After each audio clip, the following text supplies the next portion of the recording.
मजा कौन सा है जिसके पीछे पूरी की पूरी दुनिया भाग रही है? सेक्सुअल प्लेजर्स की तरफ, सेक्स की तरफ। कुछ लोग मैं देख रहा हूं जो स्पेशली जो एज में थोड़े से ज्यादा है वो ऐसे हो गए मेरी ये बात सुन। अरे भाई ये क्या बोल दिया, SEX, ये वर्ड कहां से मुंह से बाहर आ गया?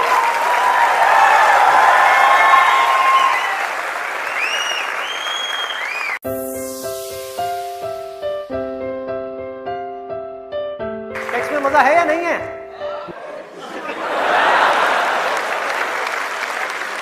शर्म नहीं आ रही पब्लिक में? यस, अरे बहुत मजा है। कौन कहता है मजा नहीं है? कौन कहता है मजा नहीं है? और अगर मजा नहीं होता तो हमारे देश की 125 करोड़ की आबादी कैसे होती? सोचो, लोग कर क्या रहे हैं? एक स्टूडेंट की लाइफ की एक बहुत बड़ी प्रॉब्लम है जिसके बारे में कोई बात ही नहीं कर रहा, जिसके बारे में कोई बात ही नहीं कर रहा। स्टूडेंट्स की हिम्मत नहीं हो रही है बात बोलने की यहां पर, क्योंकि बहुत सारे और भी लोग बैठे हुए हैं। लेकिन जड़ क्या है प्रॉब्लम की, मैं वो समझ सकता हूं क्योंकि मैं उस फेज से निकल चुका हूं। मैं कोई 50 साल पुराना आदमी नहीं हूं। हाँ। अरे भाई मैं समझ सकता हूं आपके ऊपर क्या बीत रही है।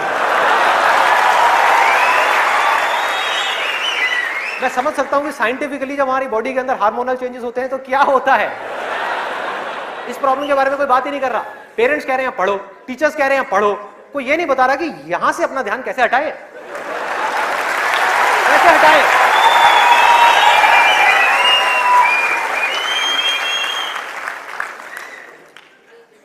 अब वो भी क्या बताएंगे, वो खुद अपना ध्यान नहीं हटा पाए वहां से।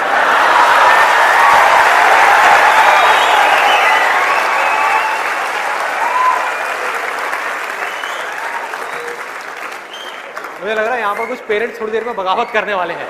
भाई ये ज्यादा हो रहा है, हमारी संस्कृति में ये सब बातें अलाउड नहीं है, हमारे कल्चर में ये सब बातें फिट नहीं होती। कौन सा कल्चर, कौन सी संस्कृति? ध्यान से समझो क्या मैं बोलने वाला हूं। मैं बुराई नहीं कर रहा किसी चीज की, मैं सिर्फ इतना सा कह रहा हूं, कल्चर बनता है सिचुएशंस के अकॉर्डिंग। कल्चर जो बनता है, ट्रेडिशंस जो बनते हैं वो बनते हैं सिचुएशंस के अकॉर्डिंग। सिचुएशंस कल्चर के अकॉर्डिंग नहीं बनती भाई, इस बात को उनको समझना है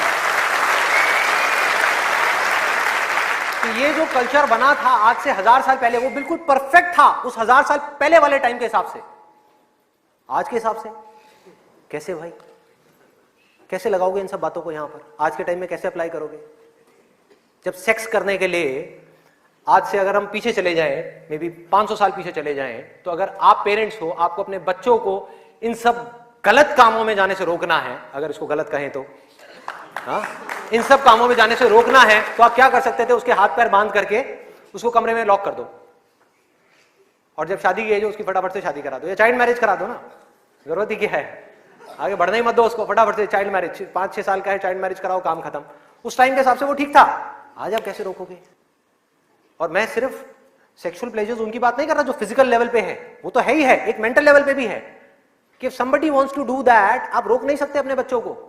उनके मोबाइल में, उनके लैपटॉप में, उनके कंप्यूटर में उनको सिर्फ कुछ बटन दबाने हैं, और बटन दबाने के बाद में अपने दिमाग में जो वो चाहे वो कर सकते हैं, उनको कोई नहीं रोक सकता। तो उनको कैसे रोका जाएगा? कैसे रोकेंगे? उससे बड़ी कोई पावर चाहिए उनको रोकने के लिए, बल्कि रोका भी नहीं जा सकता। उस माइंड को जो इधर जा रहा है कोई और डायरेक्शन दी जा सकती है। We can change the direction of the mind.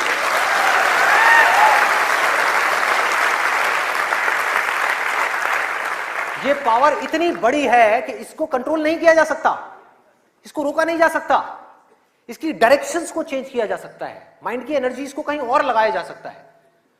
तो ये एक ऐसी पावर है जिसको डिजायर बोलते हैं। है डिजायर ही दोनों तरफ, अगर आप ध्यान से देखो जो भी मैंने अब तक कहा आज के सेशन में, है डिजायर ही। एक है कुछ पॉजिटिव करने का डिजायर, कुछ कंस्ट्रक्टिव करने का डिजायर, कुछ बनने का डिजायर, कुछ करते रहने का डिजायर, अपनी एनर्जी को बढ़ाने का डिजायर, और एक तरफ है अपनी एनर्जी को वेस्ट करने का डिजायर, मजे लेते रहने का डिजायर। एक डिजायर है जो आपको नीचे ले जाएगा, आप धंसते चले जाओगे। एक डिजायर है जो आपको ऊपर उठा देगा, आगे ले जाएगा, परे ले जाएगा। धीरे धीरे यही डिजायर आपकी सबसे बड़ी पावर बन जाएगा, जो आज आपकी सबसे बड़ी वीकनेस है। और ये सिर्फ स्टूडेंट्स की बात नहीं हो रही यहां पे, कोई भी वो आदमी जिसके पास में करने के लिए कुछ नहीं है, जिंदगी का कोई मकसद नहीं है, उसका ध्यान इन्हीं चीजों की तरफ जाने वाला है और कहीं जा ही नहीं सकता। चाहे वो नशा हो, चाहे वो ये हो जिसकी मैंने अभी बात करी, इस वर्ड को कहने में भी डर लगता है, सेक्स, वो हो, उसके अलावा और कहां जाएगा ध्यान? खाने के ऊपर जाएगा, खाने के ऊपर जाएगा। आज हमारे लिए एंजॉयमेंट का मतलब क्या है? शादी का मतलब क्या है? शादी में शादी के लिए कोई नहीं जाता, खाने के लिए जाते हैं। अरे भाई उस शादी में खाना बहुत बढ़िया था, मजा आ गया। खाना जब तक आप पेट की भूख को मिटाने के लिए खा रहे हो तब तक वो अमृत है, और अगर खाना आप मन की भूख को मिटाने के लिए खा रहे हो तो वो जहर है।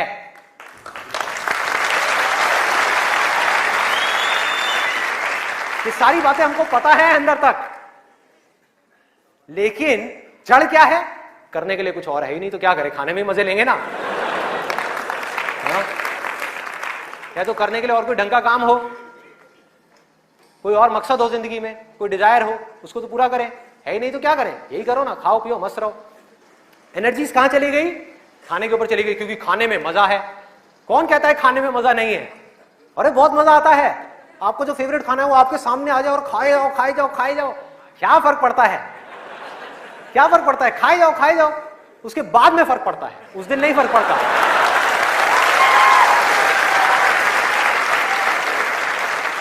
जिस आदमी की बॉडी ठीक काम नहीं कर रही, उसका माइंड किसी भी हाल में ठीक काम कर ही नहीं सकता, हो ही नहीं सकता, इम्पॉसिबल। यही बात बुद्ध ने भी कही थी आज से 2500 साल पहले, कि अगर हमको अपने माइंड को क्लियर रखना है, शार्प रखना है, फोकस्ड रखना है, कंफ्यूजन्स को खत्म करना है, तो हमको अपनी बॉडी के ऊपर काम करना ही पड़ेगा और कोई दूसरा ऑप्शन नहीं है।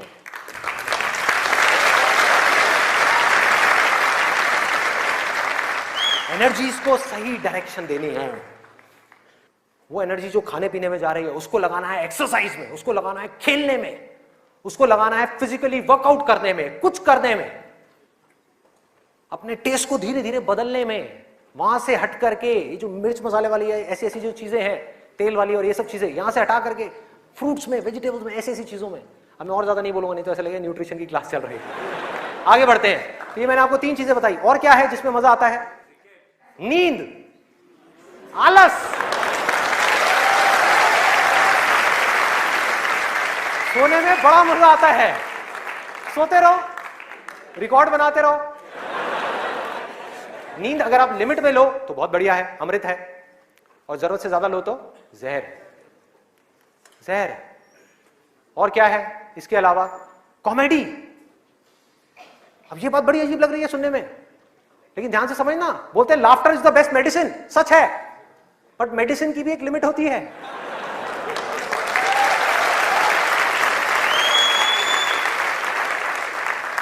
आपने 2 घंटा लग करके पढ़ाई करी, दिमाग का दही हो गया, उसके बाद में बैठ करके आप 15 मिनट के लिए कोई कॉमेडी वीडियो देख रहे हो इंटरनेट पे, वो तो ठीक है, लेकिन पूरा दिन बैठे बैठे बस कॉमेडी की तरफ ही घूमते रहो तो क्या होगा? व्हाट्सएप के ऊपर कॉमेडी जो, अरे वाह ये बहुत बढ़िया है, अरे ये बहुत बढ़िया है, अरे मजा आ गया, वाह क्या बात है, ये वो। कॉमेडी है एक थके हुए माइंड को रिलैक्स करने का नाम। वो माइंड जो थका हुआ है उसको रिलैक्स करने के काम आती है कॉमेडी। बट इसी रिलैक्सेशन से अगर आप अटैच हो जाओ तो क्या होगा? बर्बाद कर देगी। समझो ये गोली की जैसी है। जो डिप्रेशन पेशेंट्स होते हैं उनको रिलैक्स करने की गोलियां दी जाती हैं, उनके माइंड को रिलैक्स करने की मेडिसिन दी जाती है। लाफ्टर भी ऐसी एक मेडिसिन है जो नेचुरल है, लेकिन वो भी खतरनाक है अगर जरूरत से ज्यादा आप उससे अटैच हो जाओ। अजीब लग रही है ना ये सारी बातें सुनने में, जो नॉर्मल बाहर की दुनिया से बिल्कुल अलग है। लोग क्या बोलते हैं? अरे हंसते खेलते रहो, की फर्क पैदा है, भूल जाओ। भूलने से कुछ नहीं होगा, सोने से कुछ नहीं होगा, हंसने से कुछ नहीं होगा। आपकी जो प्रॉब्लम्स की जड़ है वो वहीं की वहीं पड़ी हुई है। जड़ जो है वो वहीं की वहीं है। जड़ क्या है कि आपकी जिंदगी का कोई मकसद ही नहीं है, आपके पास में करने के लिए कुछ है ही नहीं, तो खाली दिमाग शैतान का घर। तो करना क्या है कि एक तरफ है मजा, एक तरफ है दर्द, इन दोनों के बीच में एक बैलेंस क्रिएट करना है। बैलेंस क्रिएट करना है।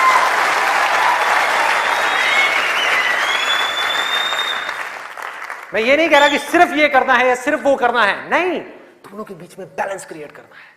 अरे मैं भी मूवीज देखता हूं, मैं भी बहुत कॉमेडी शोज देखता हूं, मैं भी बहुत मजे करता हूं, अपनी जिंदगी को खुल करके जीता हूं, लेकिन साथ साथ में बैलेंस क्या है कि वो काम जो करना जरूरी है, उसको करने के लिए जो मैं करना चाहता हूं, चाहे उसको करने में कितना भी दर्द क्यों ना हो, उस दर्द को सहने के लिए मैं तैयार हूं।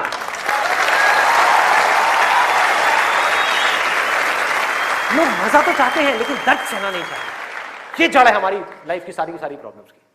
चाहते तो हैं कि लाइफ में कुछ बड़ा कर जाएं, बहुत बड़े सक्सेसफुल हो जाएं, लेकिन उसके लिए जो दर्द सहना पड़ेगा, मतलब कि पढ़ना पड़ेगा या कुछ भी ऐसा करना पड़ेगा जिसमें कि आपको दर्द हो, आपके माइंड को या आपकी बॉडी को, वो काम हम नहीं करना चाहते। और सक्सेस मिलेगी आपको वही काम करने से। तो क्या निकला आज के सेशन से, अगर मैं इसको समअप करूं एक लाइन के अंदर अंदर, कि इस दुनिया में डिजायर से बड़ी कंस्ट्रक्टिव पावर और कोई नहीं है।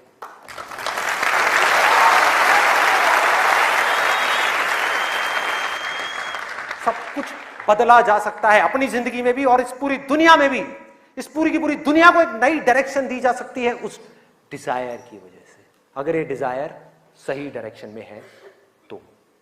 यही डिजायर अगर गलत डायरेक्शन में चला जाए तो इससे बड़ी डिस्ट्रक्टिव पावर भी इस पूरी दुनिया में और कोई नहीं। जो लोग ऑलरेडी एक पर्टिकुलर एज पे पहुंच चुके हैं, मैं उनके लिए नहीं बोल रहा, लेकिन आज यहां पर जो स्टूडेंट्स बैठे हुए हैं, जिनके आगे अपनी पूरी की पूरी जिंदगी पड़ी हुई है, उनको यह फैसला करना होगा भाई। और आपके फैसले के ऊपर इंडिया का नहीं, इस पूरी दुनिया का फ्यूचर डिपेंड करने वाला है।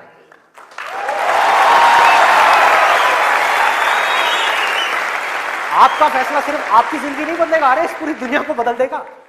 क्या फैसला करोगे आप, किसको चुनना है और किसको छोड़ना है, किसको लिमिट में करना है और किस तक जाना है। जिस तक जाने में डर लग रहा है, उस डर को फेस करना है, उस दर्द को सहना है। कैसे? तो अंदर से सिर्फ एक चीज बोलते रहना है, सिर्फ एक लाइन, कि मुझे जिंदगी में कुछ करना है, मुझे कुछ करना है, मुझे कुछ करना है, मुझे कुछ करना है, मुझे कुछ करना है, मुझे कुछ करना है, मुझे कुछ करना है, मुझे कुछ करना है, मुझे कुछ करना है, मुझे कुछ करना है, मुझे कुछ करना है, मुझे कुछ करना है, मुझे कुछ करना है, मुझे कुछ करना है, मुझे कुछ करना है, मुझे कुछ करना है, मुझे कुछ करना है, मुझे कुछ करना है, मुझे कुछ करना है, मरते दम तक करना है, करते रहना है, चाहे कुछ भी हो रहा है, मुझे करते रहना है, मुझे हार नहीं माननी है, मुझे कुछ करना है, मुझे कुछ करना है, मुझे कुछ करना है, इसको छोड़ना नहीं है, इसको पकड़ करके रखना है। आसान है, बहुत आसान है। अंदर से जिस दिन आ गया ना कि मुझे कुछ करना है और वो करना भी आसान है, अरे तो कौन रोकेगा आपको भाई। सोचो, बढ़ो आगे। मेरा टाइम गया, आपका टाइम शुरू। Hello doctor. हेलो डॉक्टर, मेरी एक गर्लफ्रेंड है और भला की खूबसूरत, गुड, कोरी चिट्टी, सुंदरता की मूरत, वेरी गुड। किसी भी चीज की कमी नहीं है उसके अंदर। अरे वाह, तो फिर क्या परेशानी है आपको अपनी गर्लफ्रेंड से? डॉक्टर, वो जितनी ब्यूटीफुल है, जितनी ही सुंदर है, उतनी ही ज्यादा उसकी बॉडी में से स्मेल आती है और वो भी बेहद गंदी। डॉक्टर, आप ये बताइए, क्या इस प्रॉब्लम का सॉल्यूशन है या नहीं? देखिए, इसका कोई स्थायी इलाज तो है नहीं, ना ही ये कोई ऐसी बीमारी है। कई लोगों के शरीर से ऐसा पसीना निकलता है जिससे बहुत ज़्यादा बदबू आती है। डॉक्टर, मैं जब भी अपनी गर्लफ्रेंड के साथ सेक्स करता हूँ तो मुझे हर बार ये परेशानी झेलनी पड़ती है। डॉक्टर, ये बात उसको भी पता है कि उसके शरीर से बहुत ही गंदी स्मेल आती है। इसका एक ही सोल्यूशन है, या तो आप उसे एक अच्छा परफ्यूम इस्तेमाल करवाओ या फिर अच्छे ब्रांड के साबुन से नहलवाया करो। कई लोगों के वीर्य से बहुत बदबू आती है जो असहनीय होती है, और इसी वजह से सब उससे दूर दूर कटे कटे रहते हैं। देखिए, जब आप कभी कहीं बाहर जाएं तो अच्छे परफ्यूम का इस्तेमाल करें, पाउडर लगा के जाएं ताकि आपके बदन से बदबू ना आए। और हाँ, जब आपकी अपनी गर्लफ्रेंड के साथ में कोई ऐसा वैसा कुछ करने का प्रोग्राम हो तो उसे पहले से ही बता दें कि वो तैयार रहे और पाउडर छिड़क ले, सेंट लगा ले। और हाँ, धीरे धीरे तुम्हें इस सब की आदत पड़ जाएगी और उसकी स्मेल भी तुम्हें अच्छी लगने लगेगी। डॉक्टर, उन सब की मैं आदत डाल चुका हूँ, पर जब भी वो मेरा सर पकड़ गए अपनी योनि की तरफ ले जाती है ना, तो डॉक्टर बड़ी दिक्कत आ जाती है। उसकी जांघ के बीच में से जो पसीना निकलता है, उफ, मैं वो बर्दाश्त नहीं कर पाता। बहुत ही स्मेल आती है और मैं उसकी इच्छा मान नहीं सकता, तो मुझे मन मारकर ये सब करना पड़ता है। देखिए, मैंने जैसे जैसे आपको बताया आप वैसा वैसा करिए, धीरे धीरे आपको सब अच्छा लगने लगेगा। मैं सब समझ गया doctor, thank you. Thank you.